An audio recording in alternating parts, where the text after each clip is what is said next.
Уништена инфраструктура, прекинато снабдување со струја. Голем број украински области денеска мета на руските ракетни напади. Најголемата нуклеарна централа во Европа, Запорожје, е исклучена од електричната мрежа откако руското гранатирање ги оштети преостанатите високонапонски водови. Украинската нуклеарна компанија Енергоатом соопшти дека во моментов на централата и работат само дизел генераторите. Руски напади имало и во централна Украина, како и во североистокот на земјата. Тешки борби се во тек во источните региони Луганск и Донецк. Во исто време, Советот за безбедност на Обединетите нации ја отфрли резолуцијата поднесена од Москва за истрага на наводите за вмешаност на САД во развој на биолошко оружје во Украина. За предлог резолуцијата гласаа само Русија и Кина, против беа Соединетите држави, Велика Британија и Франција, а останатите 10 земји беа воздржани. Нацрт резолуцијата беше сватена како нов обид на Кремљ да ги наметне своите неосновани тврдења. Сожалеем, что наши западные коллеги фактически саботировали переговорный процесс по проекту резолюции. Стало очевидно, что страны Запада попросту боятся создания комиссии, которая рассмотрит соответствующие материалы, представленные Россией, и проведет по ним расследование, как это предусматривается КБТО. Особенно их не устраивает то, что состоять эта комиссия будет из всех членов Совета Безопасности.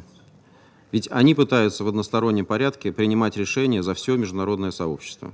Соединетите држави и другите западни земји ги окарактеризираат тврдењата на Русија како дел од пропагандна кампања и обид за кршење на Конвенцијата за биолошко оружје. Russia tried and failed to claim that we had violated the BWC at the Article 5 meeting in Geneva this past September.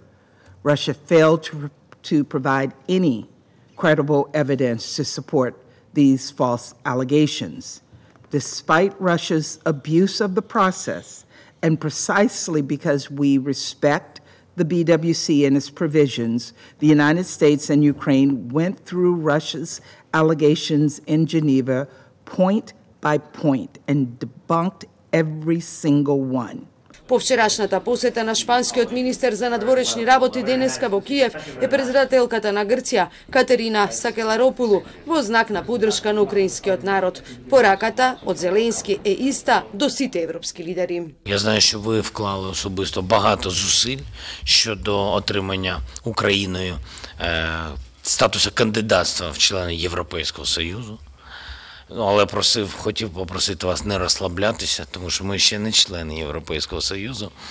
І у вас попереду ще дуже багато безсонних ночей. Прекинот на струја во Украина во сред зима тема и на денешниот состанок на министрите за надворешни работи од групата Г7 во Германија. А само еден ден откако Русија се врати на договорот за извоз преку Црното море, 6 бродови натоварени со жито ги напуштија украинските пристаништа.